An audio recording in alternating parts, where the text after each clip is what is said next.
ഈ ഓണക്കാലത്ത് ഒരു ചക്കപ്രഥമനായാലോ?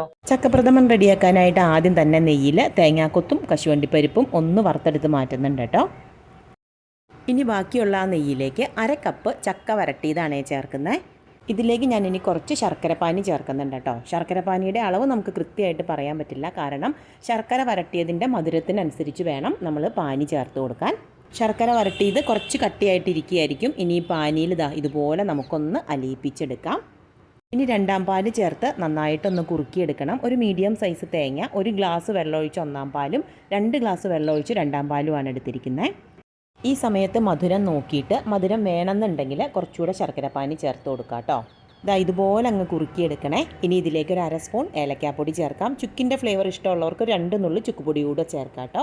ഇനി ഇതിലേക്ക് 1ാം പാല് ചേർക്കാം. 1ാം പാല് ചേർത്തിട്ട് തിളപ്പിക്കേണ്ട, നന്നായിട്ട് അങ്ങ് മിക്സ് ചെയ്തെടുത്താൽ മതി. ഇതിലേക്ക് ഇനി വറുത്ത് വെച്ചിരിക്കുന്ന തേങ്ങാക്കൊത്തും കശുവണ്ടിപ്പരിപ്പും കൂടെ ചേർക്കാം. അപ്പോൾ ചക്ക വരട്ടിയതിരിപ്പുണ്ടെങ്കിൽ പെട്ടെന്ന് തയ്യാറാക്കാൻ പറ്റുന്ന ഒരു പായസമാണ്. ട്രൈ ചെയ്ത് നോക്കാം കേട്ടോ.